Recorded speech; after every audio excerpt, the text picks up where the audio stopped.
This contingency brought to you thanks for a Venmo donation by Shadow Panther. Thank you for supporting the channel. Agamemnon Contingency, Harem King. Tenchi Masaki's story is a long and complicated one with various timelines and alternate tellings, but there are two things consistent with each of them.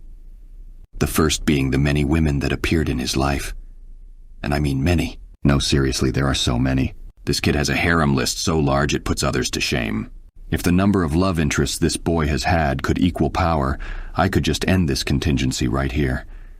Fortunately, that isn't the case.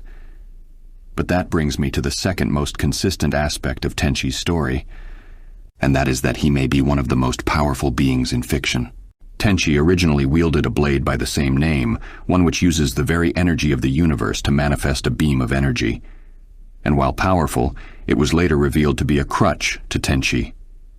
Only after casting the sword away and believing in his own power was Tenchi capable of wielding the power of the Lighthawk wings.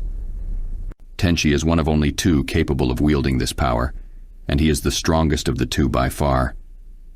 Though he may have been outmatched by Z, an antagonist who sought to kill Tenchi and reset the universe, this was due to Tenchi not yet unlocking his full power.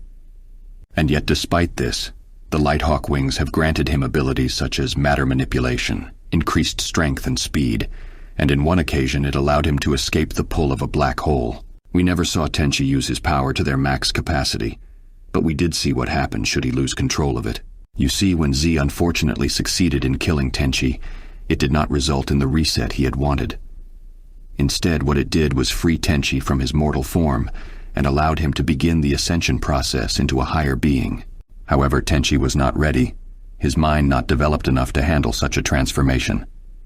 As such, his power went wild, becoming a threat I haven't seen since the crisis on Infinite Earths. Actually, I take that back, because what was happening in this moment went far beyond just infinite universes being destroyed. As Tenchi's ascension didn't just threaten his planes of existence, but also threatened to collapse of multiple higher planes, an event that even the three goddesses who forged his multiverse could not prevent. In terms of a contingency for Tenchi, what I have in mind may be a bit of a surprise. As you see, I believe the best action is no action. Tenchi may have access to incredible power, but he is also shown to have the purest heart, always putting others before him, always putting his life on the line for his family. And if left to his own devices, he will grow into a man who will never be a threat to the universe.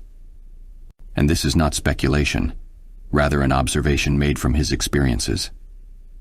You see, I had mentioned when he almost destroyed all of existence, something the gods of his universe could not stop. And yet it was averted. This was thanks to the help of Tenchi himself, or rather himself from the future. This Tenchi was able to snap his younger self back into control, not by showing some incredible power or resetting the universe, but by simply reminding Tenchi who he was fighting for. This older Tenchi had come back in time to help himself, showing that he will in fact achieve ascension at a later date, and will still be the pure soul his family knows him to be. With that said, there is only one last thing to tackle. One piece of important data that must be gathered for this contingency to be complete. Just how many goddamn women is he going to be adding to his harem? Son, you have got to let this go. Never.